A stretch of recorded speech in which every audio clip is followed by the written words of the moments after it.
Good afternoon, and thank you for joining us for this community briefing on COVID-19 and our local response efforts.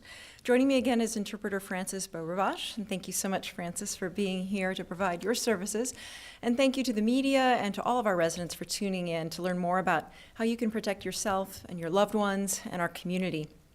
We want to remind everyone to please visit our website, covid19.lincoln.ne.gov, where you can continue to access additional updates and resources to help navigate these times. The website includes a data dashboard that is updated each day about the time of this briefing, and you can learn more about our local cases and investigations of them by visiting that dashboard. The website also features our COVID-19 risk dial, a simple tool that's been designed to help everyone know what actions and behaviors they can take to protect themselves and others during the pandemic. The COVID risk dial provides a visual, color-coded depiction of local conditions for all of us here in Lincoln and Lancaster County. It's essentially a forecast of risk.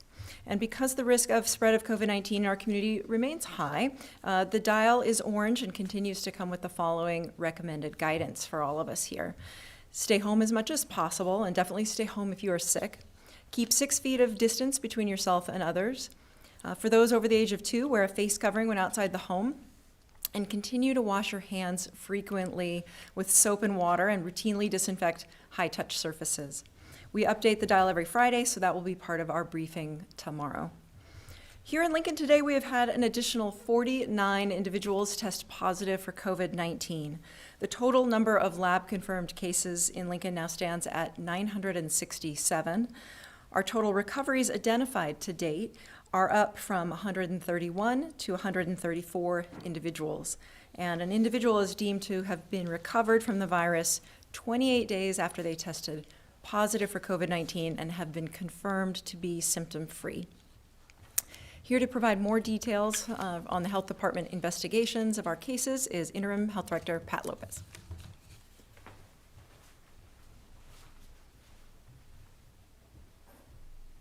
Thank you, Mayor.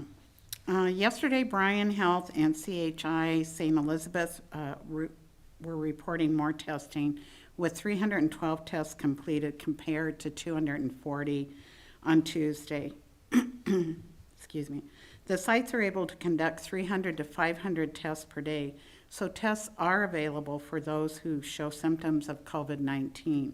To get started, you fill out a risk assessment at chihealth.com or bryanhealth.com or testnebraska.com.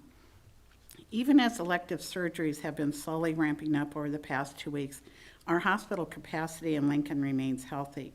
This factor takes into account the total number of patients, the total number of COVID-19 positive patients, and the number of intensive care unit beds that are available.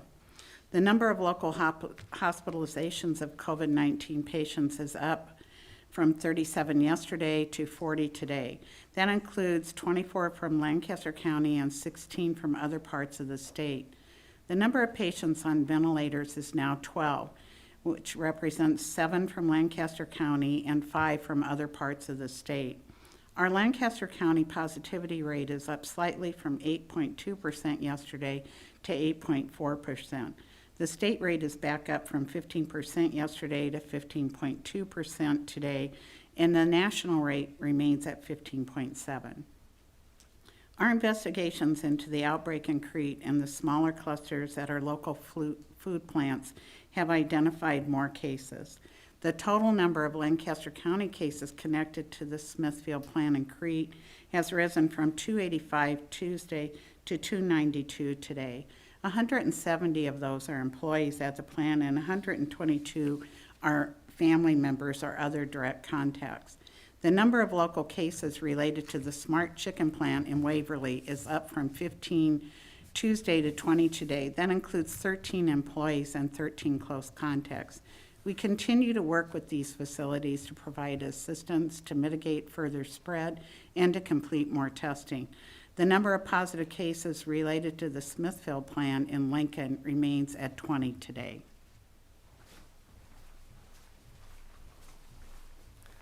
Thank you, Director Lopez. And before we turn to today's topic, which are the directed health measures for the month of June, We want to acknowledge that there are many people and organizations in our community that are providing healthcare and public health-related services, from our hospitals to our pharmacies, from our long-term care facilities to our home health aides, and from our epidemiologists to our therapists.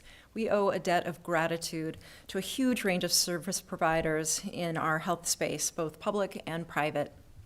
We are fortunate to be joined today by a critical partner in this space, our local blood bank.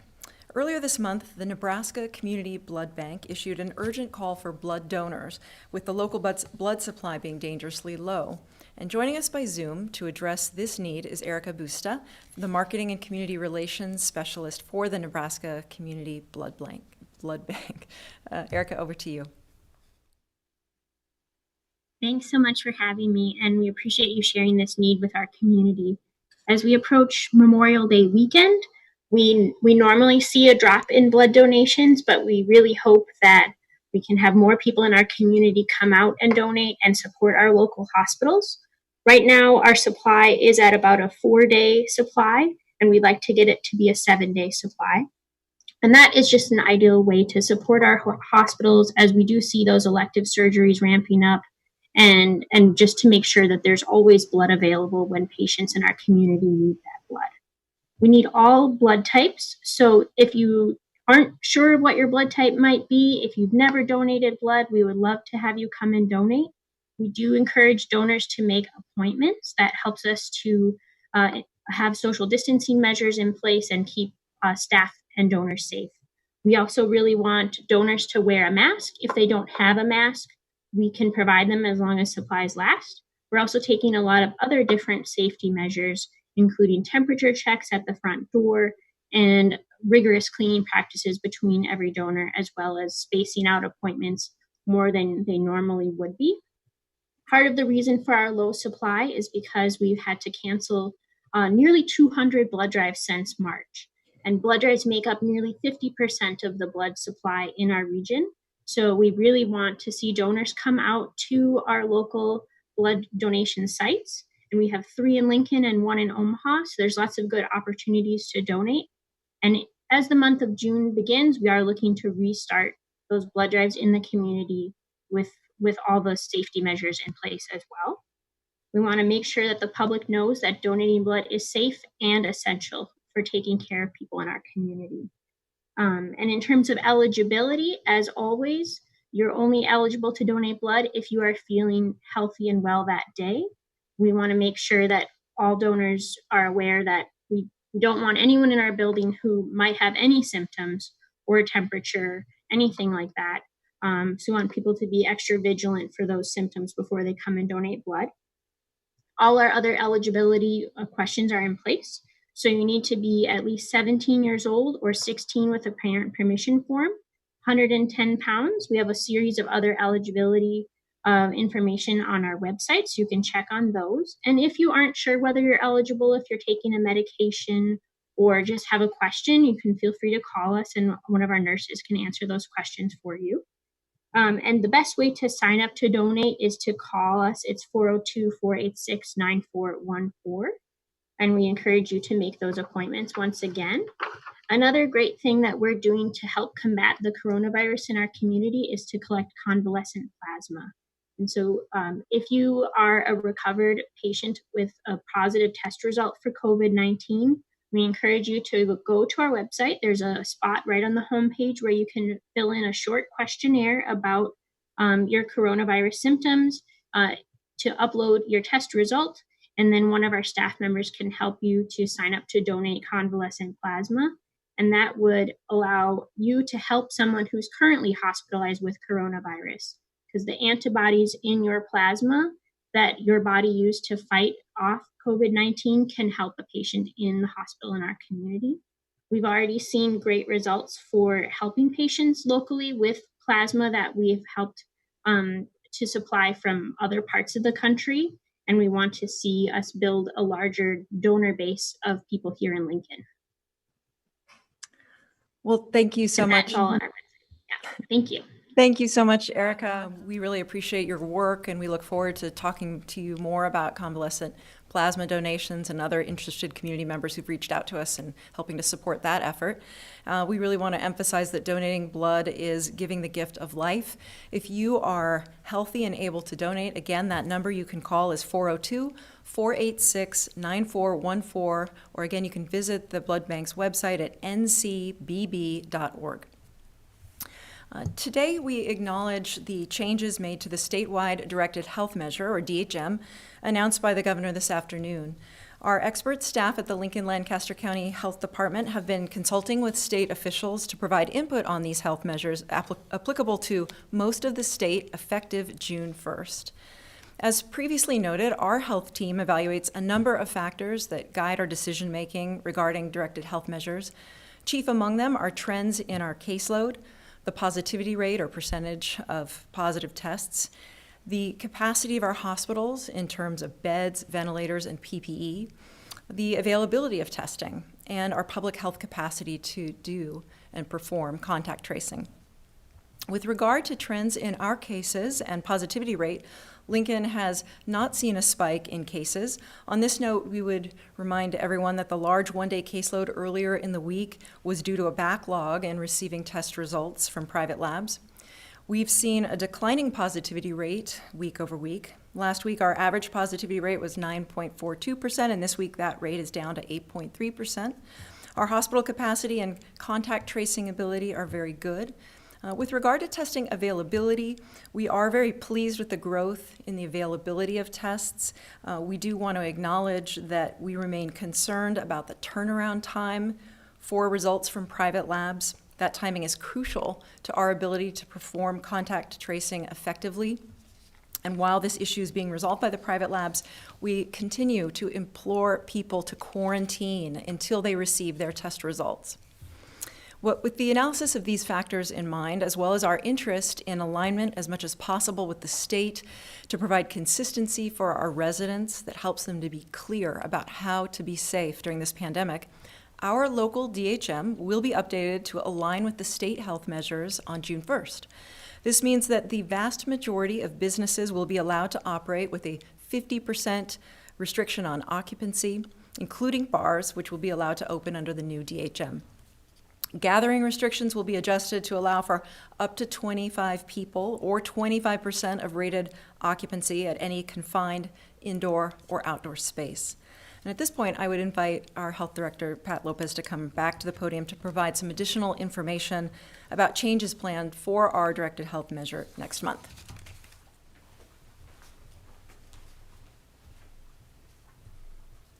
In addition to the changes related to the size of gatherings and occupancy limits, the new DHM, Directed Health Measure, will allow for non-contact team sports to begin June 1st and games to begin June 18. Contact sports like basketball, tackle football, soccer, and wrestling will not be allowed. No changes are being made to the measures related to child care facilities or restaurant capacity that exist in our community today. All indoor and outdoor locations or venues that hold 500 or more individuals will be required to submit a plan for reopening to our local health department staff for approval. The plan must contain the planned number of guests, how the location will meet social distancing requirements, and sanitation guidelines. We will continue to work with businesses and industry to assist them in making smart decisions about how to keep our community safe as we change some of our current restrictions. I encourage all community members to look at the COVID-19 risk dial to evaluate current conditions and take the necessary steps to protect themselves, their families, neighbors, and community. And I encourage businesses to use the business information presented yesterday on the dial to help guide decision-making.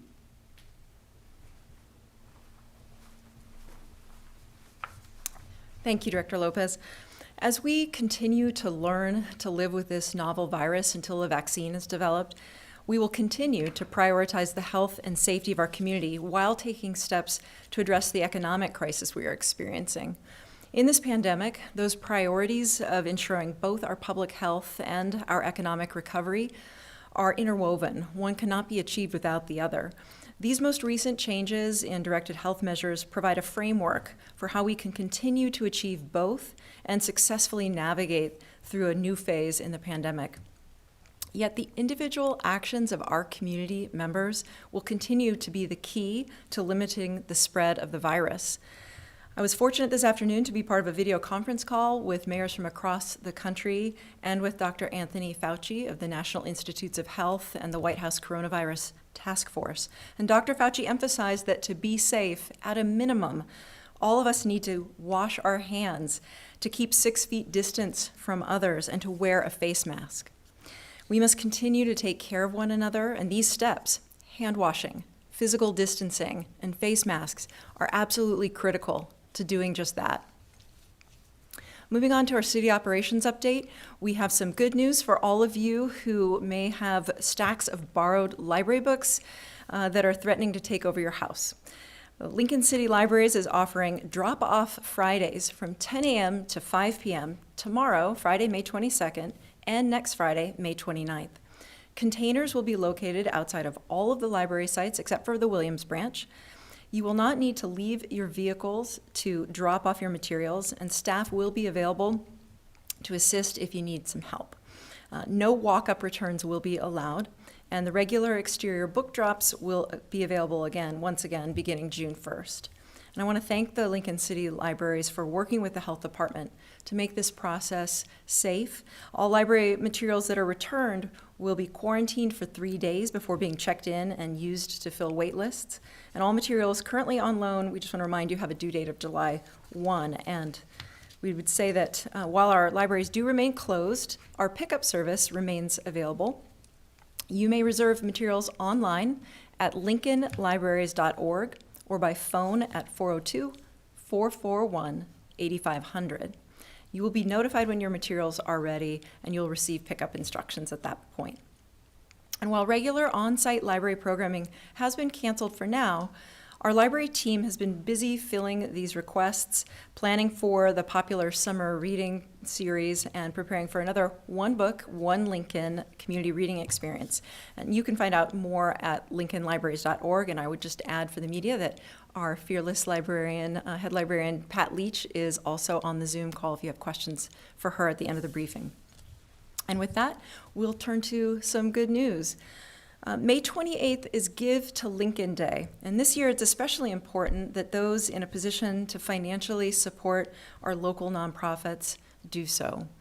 Our nonprofits are working around the clock to contribute to the care and support of our residents, as well as the spirit of this city, and they're doing so with much less operating revenue than they normally would have. Every donation you make from May 1st through May 28th in support of Give to Lincoln Day will be made bigger by matching funds provided by the Lincoln Community Foundation.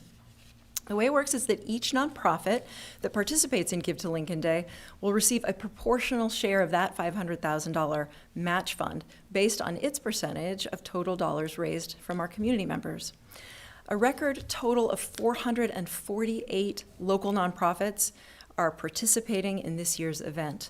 And we encourage you to participate by going to Give to Lincoln Day by donating online to your favorite nonprofits at givetolincoln.com. All donations need to be made before 11:59 p.m. on May 28th to count toward the Giving Day and the Match Fund. And a big thanks to the Lincoln Community Foundation for organizing this event and for uniting the community around giving. It's needed now more than ever. So thank you for considering making a donation to Give to Lincoln Day. And finally, we want to remind everyone that the Lincoln Strong online concert series continues every Thursday night through Facebook. Tonight's lineup is Will Hutchinson at 6 and Andrea Von Kampen at 7. These concerts are a fundraiser for local musicians, bars, and restaurants, and this is just a great opportunity to enjoy wonderful local musicians and to support our local live music scene that has been hard hit by the pandemic but is resilient in its adaptation to online concerts. Again, that's the Lincoln Strong online concert series. Lincoln Strong is the Facebook handle. And with that, we'd like to open up to questions for the media, from the media. Riley Johnson from the Journal-Star here. Yeah. Possibly a question for you, Mayor, or for Director Lopez. With respect to the DHM change and the plans that certain businesses will need to submit to the health department. Does the health department have say over whether those businesses will be able to sort of carry out their plans, sort of a veto power, or what's the authority there? And is it just a blessing of the health department, or is there enforcement if businesses were to have a larger crowd than the health department would think proper? I'll just tee it up by saying that our health director does have broad powers during this public health emergency, but I'll let her come up and explain the details.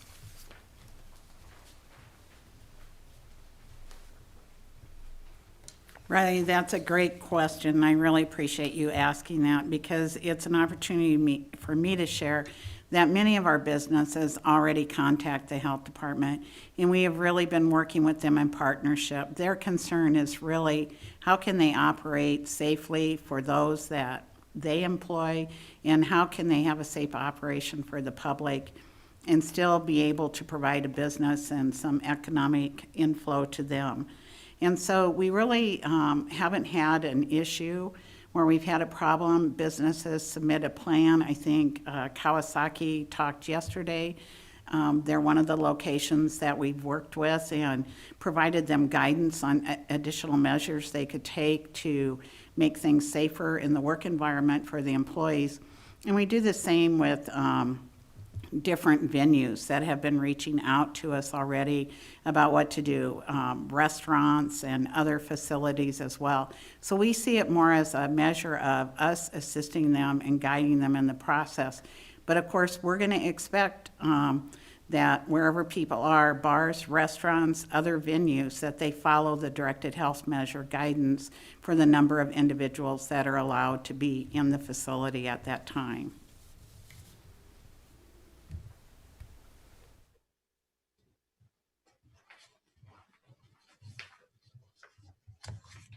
And just add to that in addition to our health department's customer service focus and incredibly collaborative approach that they provide and that they receive from our local businesses, our conversations with business leaders have really been encouraging that folks are being cautious. They're taking the responsibility seriously.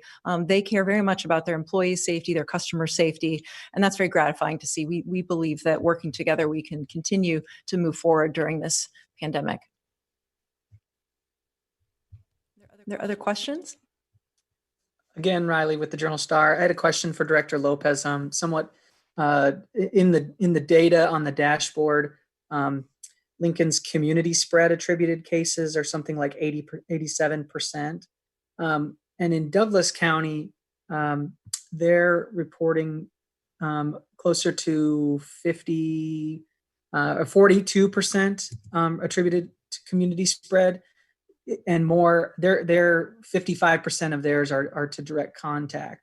Do you know the distinction that they're seeing in Douglas County versus what we're seeing in Lancaster County? Is it just virtue of how pervasive our community spread is that you're having trouble linking direct contact cases? Or could you speak to that difference?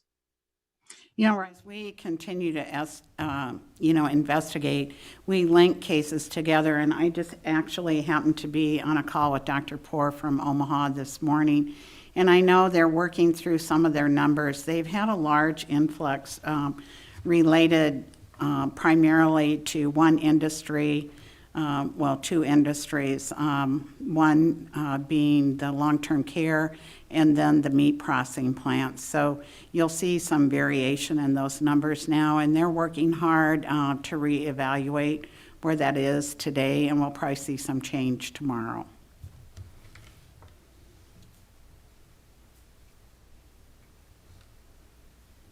Director Lopez, this is Bill with 1011. I was wondering your thoughts on the decreasing positivity rates and whether you are able to link that to anything in particular. Well, I think, we've had more tests done, even though, as the mayor said, we continue to work towards getting lab results in a quicker fashion. But actually, it's due to more testing, and I think that We've been working hard with the Smithfield plant and those contacts too to mitigate and control the spread. But as you know, Bill, that can change, things can change overnight for us. But just looking at how we've been and this trend for the last week or so, I don't expect a major change. Director Lopez, Riley, and with the Journal Star, before you leave the podium, with the new DHM, do you intend that the local DHM for June will mirror sort of the differences that were included in the most recent DHM, where some recommended guidance by the state was made mandatory by the health department?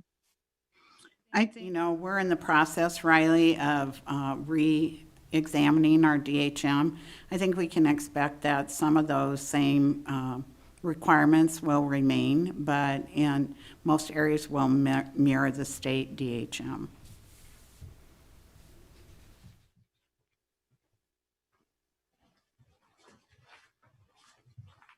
Just to follow up on your first question, Riley, of the two that you just asked, I think what would be probably helpful is to break out the cases by exposure type and acknowledge the known source, the cases with the different plants where we've had outbreak of a known source, because that is a big chunk of those community spread cases. So it's not the same kind of community spread, because we know where it's coming from and are very much, working with the business and the local health department that is the source, or working with the local business source.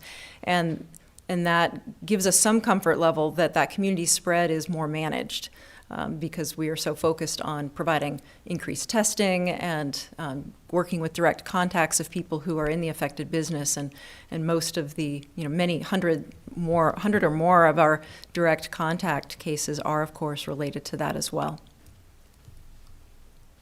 So, Mayor, just to be clear, it would appear that those numbers that are on the city dashboard are a little bit dated.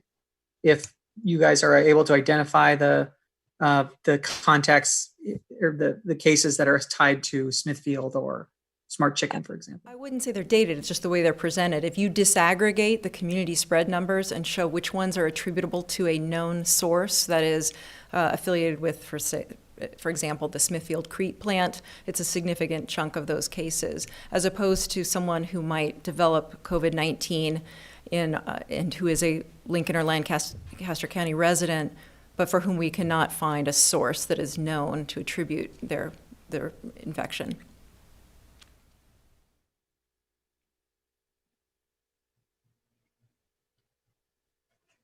Other questions? All right, well, with that, thank you so much for tuning in. Thank you for taking steps to protect yourself and your loved ones and your neighbors. We'll look forward to seeing you again tomorrow at 3:30.